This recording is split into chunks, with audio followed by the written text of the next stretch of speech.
The ballroom was a kaleidoscope of wealth and power, with laughter and the clinking of champagne glasses echoing off the marble walls. Sofia Rivera adjusted her black dress and tucked her notebook into her clutch. She wasn't here for the glitz, she was here to uncover the secrets lurking beneath the polished veneer of the city's elite. She paused near a gilded archway, scanning the room for her target. But instead of spotting the corrupt businessman she was investigating, her eyes landed on him. Lorenzo Moretti. His reputation preceded him. Mafia boss. Ruthless enforcer. Untouchable king of the underworld. Yet, there he stood, lounging by the bar as if he were merely another guest. His dark eyes caught hers, holding her in place like a predator who had just spotted his prey. His tailored suit hugged his powerful frame, and his casual smirk told her he knew the effect he had on people on her. Sofia tore her gaze away and headed toward the far side of the room. She needed to focus.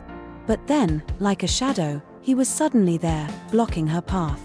Lost, Bella? His voice was deep, a rich baritone laced with danger. I'm exactly where I need to be, she said, meeting his gaze head-on. Her voice was steady, but her pulse betrayed her, thundering in her ears.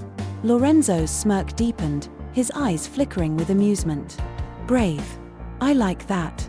Before she could reply, a commotion erupted near the entrance, a heated argument that escalated into shouts. Sofia's heart jumped as she realized the man causing the scene was her target.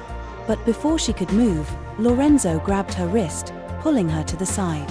You shouldn't be here, he said, his tone dropping to a low growl. Let go of me, she snapped, yanking her arm free. His dark gaze softened, just for a moment. The people you're messing with, Sofia, they won't think twice about hurting you. Stay out of it. How do you know my name? She asked, her voice barely above a whisper. But Lorenzo didn't answer. He turned and disappeared into the crowd, leaving her with more questions than answers. Sofia couldn't stop thinking about him.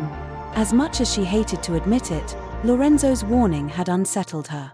But she wasn't one to back down, not when she was so close to exposing the corruption that had plagued the city for years. She spent the next few days diving deeper into her investigation. Every lead brought her closer to the truth and closer to Lorenzo's world. And it seemed he wasn't going to let her forget that.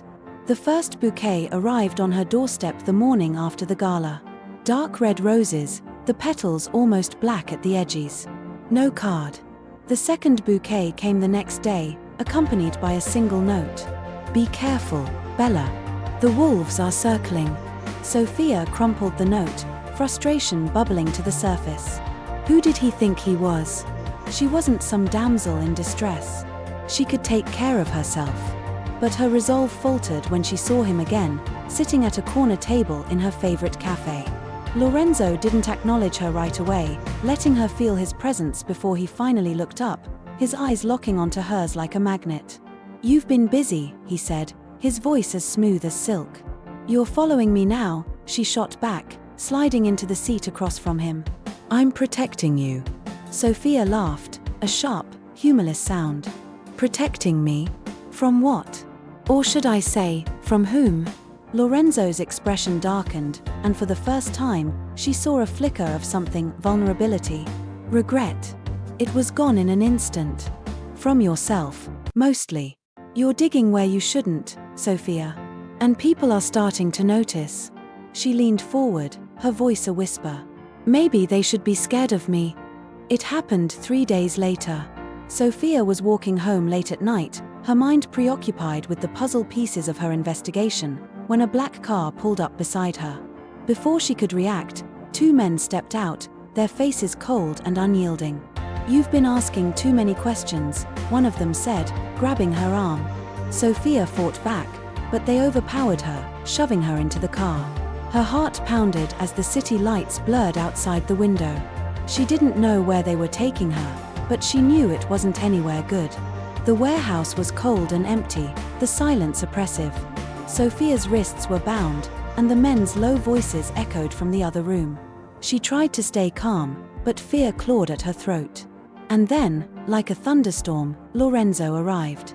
The doors burst open, and there he was, his presence filling the room like a force of nature. He moved with precision and lethal grace, dispatching the men with ruthless efficiency. Within moments, it was over, and he was at her side, cutting her free. "Are you okay?" he asked, his voice tight with worry.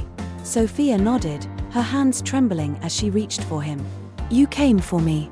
"Of course I did," he said, his eyes burning with intensity. "You're mine, Sophia. And I don't let anyone hurt what's mine." The morning sun streamed through the windows of Lorenzo's penthouse, casting a golden glow over the city below. Sophia wrapped her arms around Lorenzo on the balcony. She felt a strange sense of peace, despite everything that had happened. Lorenzo joined her, his movements quieter than she expected for a man of his size. He sat beside her, his gaze fixed on the horizon. "I'm done," he said after a long silence. Sophia turned to him, her brow furrowing. "Done with what?" "With the life. The crime. All of it." He met her gaze, his expression serious. "I want something real, Sophia. Something that doesn't come with blood on my hands." Her chest tightened, a mix of relief and disbelief washing over her. "You mean that?" "I've never meant anything more," he said, taking her hand. "But I need to know, will you stand by me? Even if it means starting over?" Sophia smiled, her heart swelling with a feeling she hadn't allowed herself to name until now. "I'm not going anywhere, Lorenzo. We'll figure it out. Together." And as they sat there, the city waking up around them, Sophia knew she had found something worth fighting for, something worth risking everything for. Thank you for joining me on this journey of love, danger, and redemption. If you enjoyed this story and want to support a small creator, don't forget to like, share, and subscribe. Every bit of your support helps bring more stories like this to life. Let's keep creating together.